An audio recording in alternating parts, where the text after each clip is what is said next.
In the dingy bylanes of Delhi's Chandni Chowk,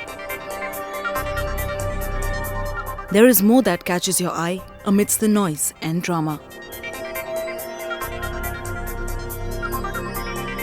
Kacha Mahajani, Delhi's bullion hub, the home to India's biggest gold traders. But these men are now facing a predicament that was once heard of only in the 70s and the 80s. देखिए, इसके पीछे सरकार की गलत policy है। अभी आपने देखा होगा कि 4% कस्टम ड्यूटी थी, उसको गवर्नमेंट ने कुछ ही टाइम में बढ़ा के 10% कर दिया, जिससे जो फॉरेन का भाव है और जो इंडिया में भाव है उसमें काफ़ी डिफरेंस हो गया है। इसके कारण स्मगलर को बढ़ावा मिला है। दोबारा से 91 से जो पहले के हाजी मस्तान हैं, दाऊद इब्राहिम हैं, ये लोग फिर से पैदा होने का खतरा है। Gold smuggling is a bitter reality for these traders today. A return of an era when Haji Mastan and Dawood Ibrahim controlled the yellow metal racket. देखिए, मान लो आप 25,000 रुपये का भाव अगर फॉरेन कंट्री में है, रुपीज़ में अगर हम माने, तो 11% हमारी 10% कस्टम ड्यूटी प्लस 1% वैट, यानी कि 300 रुपये के हिसाब से भी लगाएं तो 11-33, 3.5 लाख रुपया तो ये डिफरेंस आ जाता है।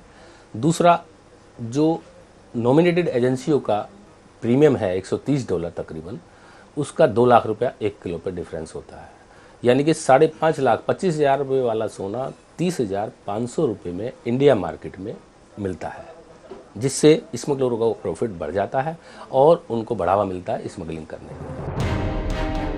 India is now witnessing a spurt in gold smuggling like never seen before. The rise, a fallout of the government's imposed curbs on gold imports. But the impact is radical and has left thousands in the lurch.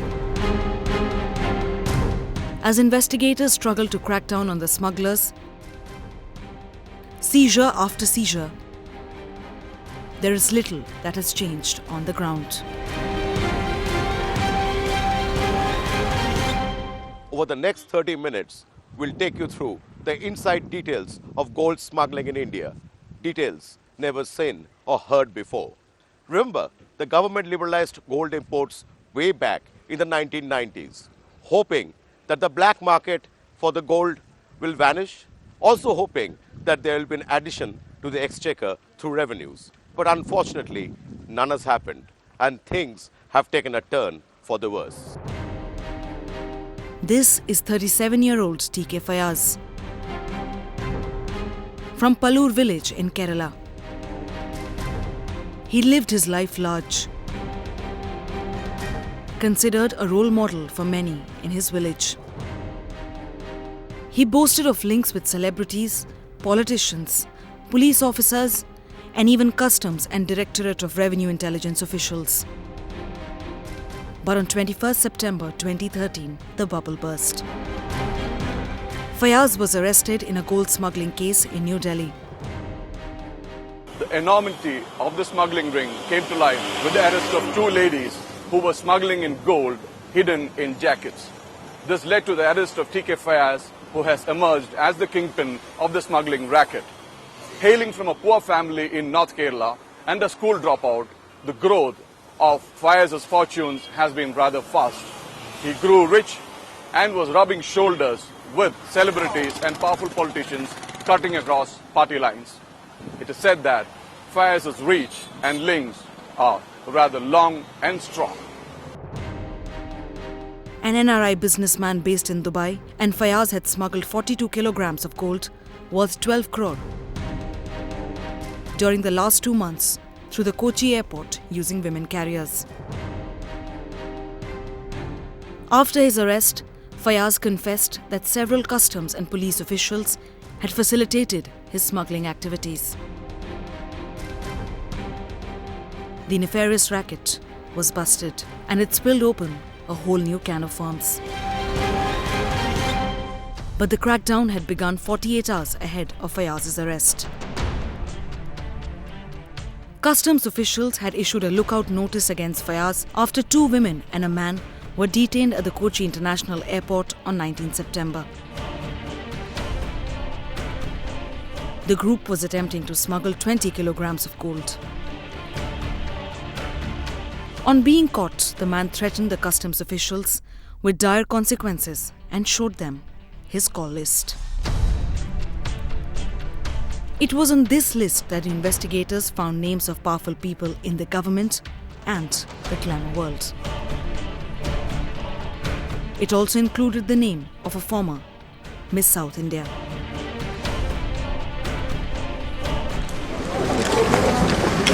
Yes, I'll give a press meeting regarding this tomorrow. Okay? That's it. Where? I'll let you know the place and time. Give me your telephone number, so I'll just contact you. Okay, just one question. Just one question. Do you know Mr. Faiz? Yes, I know him. That's it, I know him. You have any relation with the Faiz? No, nothing as such. Rest of things we'll discuss tomorrow evening, right? I'll give you a call. Tomorrow evening we'll sit and discuss. Yes, please give me your telephone number. Tomorrow I'll give you a call. Thank you. Take it. Gold smuggling, which had almost disappeared from the lexicon of Indian customs after the economic liberalization started during the 1990s, had made a comeback during the last year, mainly because of the tariff barriers that were brought up by the government. These were in response to the CAD crisis, which necessitated a quantitative restriction on the import of gold as well as the erection of a tariff barrier. So the duty of gold was hiked up to 10% for primary gold, and there was also a linking of the imports to the exports, which means that the total quantity of gold that could be legally brought into the country came down. This was the reason why smuggling staged a comeback. In fact, Kochi Airport has emerged as the latest gold route. It has often hit the headlines for repeated incidents of seizure of smuggled gold. It reminds one of the 70s, the favorite storyline of many a Bollywood movie, where the underworld kingpin indulges in gold smuggling to get rich fast. Over 100 kilograms of gold has been seized in Kerala airports in the last 6 months. And it is anybody's guess as to how much more has been brought in undetected. Investigations indicate that at least 50 kilograms has been smuggled in by the racket led by kingpin TK Fayaz. How big is the smuggling is something which we will not be able to say for sure, but one can have a rough estimate of the volumes involved when you see that generally the quantum of gold that India needs on an average is around 60 tons per month. So what could not be bet by the legal import, there will always be a tendency for operators to move in through the illicit channels.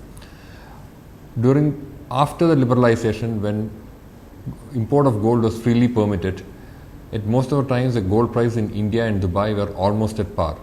But after the tariff barriers came back, we find that there's a differential, and it's a differential that shows the extent of margins that a smuggler or a person who illicitly moves gold between countries stands to gain from this operation.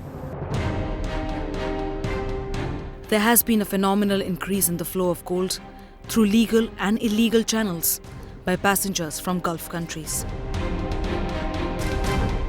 And this airport has become the proverbial melting point. The first step towards curbing smuggling is to develop intelligence about the movement of smugglers, the movement of carriers, and to have a machinery in place to intercept them, identify them, examine them, and to recover the contraband. The department has been successful in doing this, as could be seen from the fact that in the state of Kerala itself we have gold seizures of almost 150 kgs during the last 7-8 months. There have been seizures reported in all other parts of the country as well. But there is always a need to be constantly on the vigil, and officers also are required to do their duties with due diligence to ensure that there are no complaints coming in and that there are no instances where anyone knowingly or unknowingly tries to help or facilitates the movement of a smuggler or a carrier bringing in gold. Over the years, the techniques have gotten more suave and the smugglers have found ways to trick investigators. Today, Indian gold smugglers are adopting the methods of drug couriers to sidestep a government crackdown on imports of the precious metal. The permanent solution is, if it's a crime which is fashioned only for the reason of a tariff barrier and a quantitative restriction, would be to bring it down. But there are reasons for bringing in these restrictions and erecting the tariff barrier. So in the long run, one supposes that these barriers and restrictions would be brought down and smuggling would cease to be of any profit. Other than that, so long as there is a tariff barrier, there will be a tendency for people to get around that and to contravene and to move in the contraband illicitly.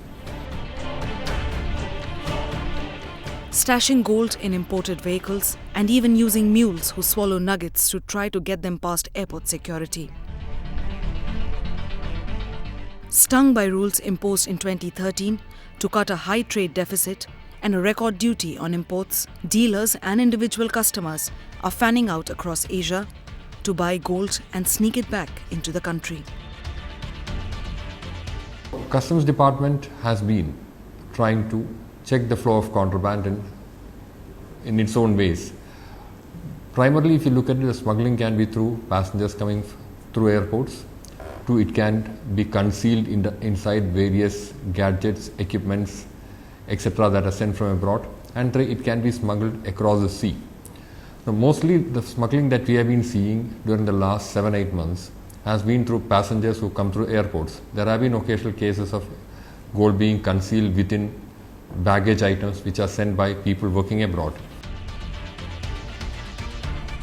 In fact, Sri Lanka, Thailand and Singapore are the latest hotspots as authorities crack down on travellers from Dubai, the traditional source of smuggled gold. The idea behind gold restriction was to keep a check on the foreign exchange reserves. That never happened. The idea behind liberalization was to ensure that smuggling goes down. But far from being a lucrative proposition, gold liberalization could hardly check smuggling of the yellow metal. The demand for gold in India is very high. High enough for providers to try and bend the law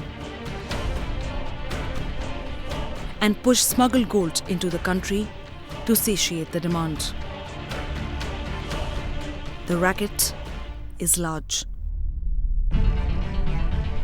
and often has men and women from within the system backing it.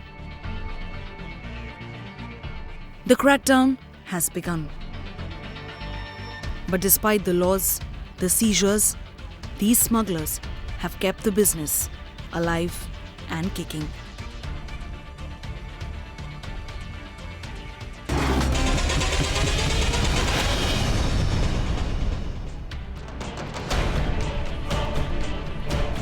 The ghost of Haji Mastan has returned to haunt Indian customs and DRI officers. The Mumbai gangster made pots of money by smuggling gold into the country from the Middle East. Mostly by sea in an era when gold could not be imported. But the racket was busted by the early 90s, and most of these gold mafia dons called it a day. But now the menace has hit Indian markets again. वो लोग फिर से सक्रिय हो चुके हैं। जो आप देख रहे हो कि जगह जगह सोना पकड़ रही है DRI और कस्टम, वो इसी की देन है। ये सोना सब स्मगल होके आ रहा है। उनकी सारी की सारी ऊपर से नीचे तक सेटिंग होती है। वो लोग बहुत ही मतलब इंटरनेशनल लेवल पे समझदार होते हैं, तो अपने हिसाब से वो इस लाइन में जुट चुके हैं। ये ट्रेड एक किस्म से बर्बादी की कगार पे इस टाइम चल रहा है। यदि सरकार सही समय पर सही कदम नहीं उठाएगी तो ये व्यापार को बहुत घातक परिणाम भुगतने होंगे। There is lot of rate difference. As far as outside India, gold is cheaper for you can say 4 to 5 lakhs less than in Indian markets. And the other thing is there is a depreciation in Indian rupees. And third reason is recently there is a change in Customs Act. Offences where the value is involved 1 crore and above have been declared non-bailable offences. So smugglers used to adopt this practice to import, smuggle gold less than 1 crore. One of the ways of pumping in smuggled gold is through the NRI route. Faced with curbs on gold imports and crash in international prices, leaving it cheaper in other countries. Gold houses and smugglers are turning to NRIs to bring in the yellow metal legally after paying duty. Any NRI who has stayed abroad for more than 6 months is allowed to bring in 1 kilogram of gold, and the smugglers are using the loophole to their advantage. Over 60 smuggling cases, dozens of seizures and arrests. Still, there is no lull in the trend to smuggle in gold, for the simple reason that for every kilogram of gold smuggled in, the savings in duty is over rupees 3 lakh. And the jewellery market is hot for the purchase. Even legal means are employed now, wherein a person coming in after a 6-month stay can bring in 1 kilogram of gold by paying duties. Even this is profitable to the trader, even after a certain commission for the carrier. Back in Chandni Chowk, it's a losing battle on all counts. These traders are miffed with the government for the curbs, which many feel has fueled the smuggling. While the business of many traders has also taken a hit. देखिए, दुकानदारों में भय व्याप्त है। दुकानदार इस trade को नहीं करना चाहते हैं, वो इस ट्रेड से बाहर निकल रहे हैं धीरे धीरे। कुछ लोग आत्महत्या भी कर रहे हैं। इससे हमारा जो स्वर्णकार लोबी है करोड़ों में, जो सोना बनाती है, जेवर बनाती है, उनको भी इफेक्ट हो रहा है, क्योंकि उनको पूरा रोजगार नहीं मिल रहा है। उनके रोजगार पे ये सीधा का सीधा आघात है। और रही ज्वेलर्स की बात, आज कोई भी नॉर्मल आदमी अगर 28,000 रुपये का भाव टीवी में देख के आता है और यहाँ 30,000 उसको 500 मिलता है, तो वो वापसी चला जाता है। वो सोचता है कि 2500 रुपया ये ब्लैक जो है वो ज्वेलर्स खा रहे हैं, जबकि ज्वेलर्स की जेब में 30,500 के भाव में ही सोना आता है। इससे ज्वेलर्स का व्यापार घट रहा है। Gold smuggling is for the purpose of making payments for hawala payments and all, for the payments for narcotics, drugs and etc. So there is a best modus operandi adopted by the smugglers by this way. Insiders in gold trading say that changes in government policy could be the reason behind sudden increase in smuggling of yellow metal. But law enforcing agencies think otherwise. They claim that loopholes in Custom Act and the fact that all transactions in hawala and narcotics is done through gold could be the reason why organized crime syndicate has suddenly shown interest in smuggling of gold. Indian gold smugglers are having a field day with new regulations on imports of the precious metal. A large hike in duty on gold imports has meant that Indians are now paying a 20% premium for gold.